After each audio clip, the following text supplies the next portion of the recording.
చేతి వంట. అమ్మ చేతి వంటలో ఈరోజు మనం ఇన్స్టెంట్గా అప్పటికప్పుడు అటుకులతో టేస్టీగా సాఫ్ట్గా ఇడ్లీలని ఎలా ప్రిపేర్ చేసుకోవాలో ఇప్పుడు చూద్దాం. ముందుగా దానికోసం ఒక మిక్సింగ్ బౌల్ తీసుకుని అందులో 1 కప్పు అటుకుల్ని యాడ్ చేసుకోండి. ఇందులోనే 1 కప్పు పెరుగుని కూడా యాడ్ చేసుకోండి. ఈ అటుకుల్ని పెరుగుని మిక్స్ అయ్యేటట్టుగా బాగా మిక్స్ చేసుకోవాలి. ఇలా మిక్స్ చేసుకుని ఒక 10 నిమిషాల పాటు నానబెడితే అటుకులు పెరుగుని అబ్జర్వ్ చేసుకుని సాఫ్ట్గా తయారవుతాయి. 10 మినిట్స్ తర్వాత ఈ అటుకుల్ని మ్యాష్ చేసుకోవాలి. లేదంటే మిక్సీ బ్లెండర్లో కొద్దిగా వాటర్ని యాడ్ చేసుకుని బ్లెండ్ చేసుకోవచ్చు. ఇలా మ్యాష్ చేసుకున్న అటుకుల్లో మరొక కప్పు పెరుగుని యాడ్ చేసుకోండి.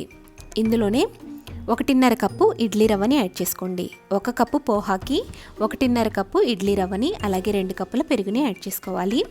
ఇందులో రుచికి సరిపడా ఉప్పుని యాడ్ చేసుకుని కొద్దిగా బేకింగ్ సోడా లేదా వంట సోడాని 1 పావు టీ స్పూన్ యాడ్ చేసుకోండి.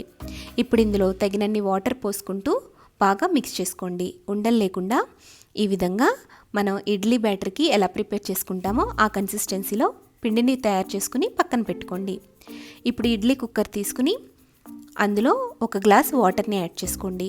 ఇప్పుడు స్టవ్ వెలిగించి ఈ ఇడ్లీ కుక్కర్ని స్టవ్ మీద పెట్టి మూత పెట్టి మీడియం ఫ్లేమ్లో పెట్టి ఆవిరి రానివ్వండి. ఈలోపు ఇడ్లీ పాత్రలో కొద్దిగా ఆయిల్ని కానీ లేదంటే నెయ్యిని కానీ అప్లై చేసుకోండి. ఇందులో మనం తయారు చేసుకున్న ఇడ్లీ పిండిని కొద్దిగా యాడ్ చేసుకోండి. ఇలా ఇడ్లీ పాత్రలో పిండి మొత్తాన్ని యాడ్ చేసుకున్న తర్వాత ఇడ్లీ స్టాండ్లో ఈ విధంగా అరేంజ్ చేసుకోండి. ఇప్పుడు ఈ ఇడ్లీ స్టాండ్ని మూత తీసి ఇడ్లీ పాత్రలో పెట్టుకోండి.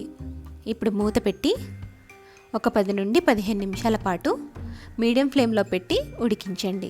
15 మినిట్స్ తర్వాత స్టవ్ ఆఫ్ చేసుకుని ఒక 2 మినిట్స్ పాటు అలాగే ఉంచండి.